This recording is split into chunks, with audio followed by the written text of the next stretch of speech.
the theory of it, I suppose the biggest challenge that you've articulated there becomes the emotional quotient of going, okay, all of your most powerful memories in your life, I bet you can almost guarantee that people can tell you how they felt. Totally. Yeah. And versus when you are in a classroom, or you are going through a theoretical exercise, or you're going through a fairly low stakes drill of going, well, if you don't feel emotionally connected in that, how can you possibly expect them to really take it seriously or remember the essence of what was trying to come across?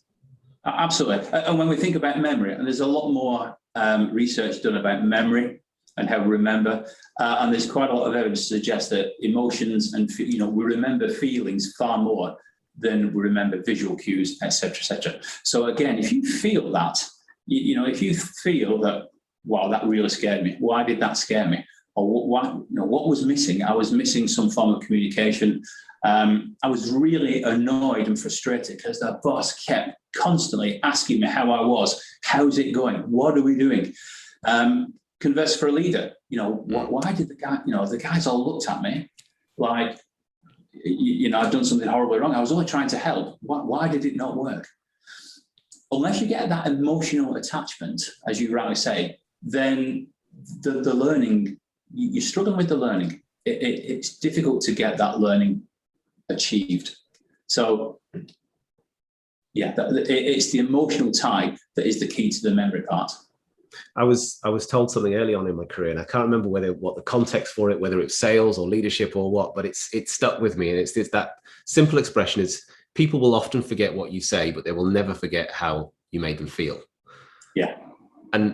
And fundamentally that becomes the trainer's challenge, is going, how do you connect the emotional memory to what is going on? And I imagine that the biggest challenge with trying to simulate something in crisis, where you are trying to allow people to become used to the emotions that they will experience in a crisis, the only way to simulate that is to almost put them into that environment, which has some fairly obvious challenges associated to it. It does, and it comes with risk at all stages. So it comes for risk for the individuals, it comes from risk for the leader, and cost as well if you're not careful. Yeah. If it goes wrong, then it clearly there's a cost to be had. It's the benefits of the learning. It's finding a way that you can generate that emotional tie and achieve the benefits. And the benefits are remembering how you felt.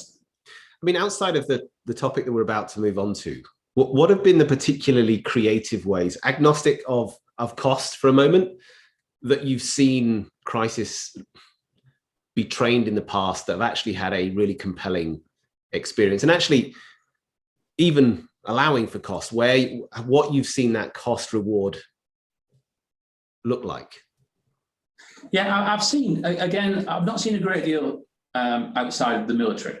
Probably because I've not really looked that closely, but certainly within the military, we are just, the aim is not to replicate the crisis. So I take firefighters. So if I want to teach someone to put out a fire, I can teach them to put out a fire. I can show them lots of different ways to put out lots of different fires. When it comes to the actual crisis event, so when the firefighter gets there, that's a skill he's already got. The hippocampus kicks in. He then starts to put out the fire as he's trained.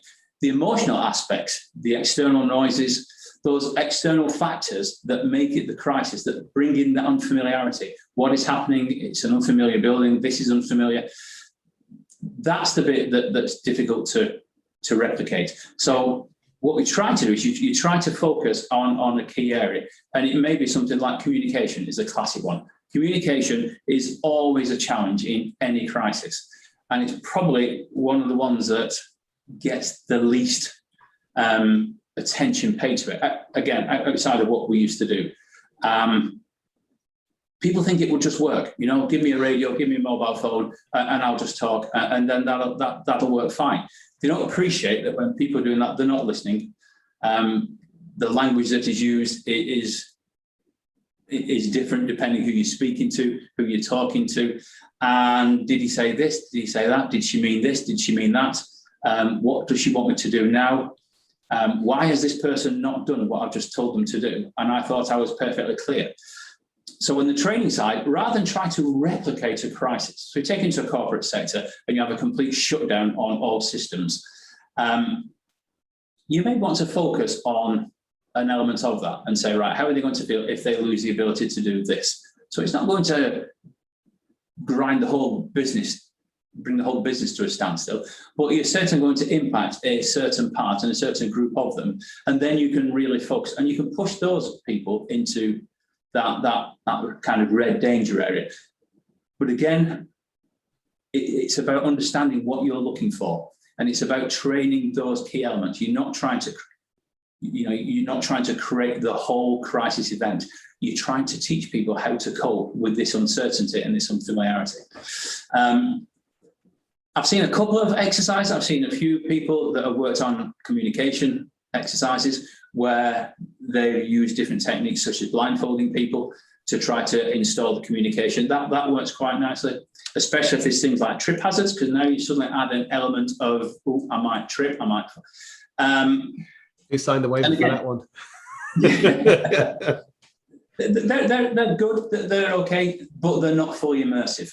So it's, they're tooling. It's a bit like simulators. Aircraft simulators are great for replicating certain things, but at the end of the day, you've always got the big red stop button. So you'll never get that next stage. Yeah, I suppose, and that's the simulated piece is wonderful for training that muscle memory of, okay, you want your body to do certain things. The challenge becomes when it's not the norm and when it's not the consistent that you can't just default into what you've physically been trained to do.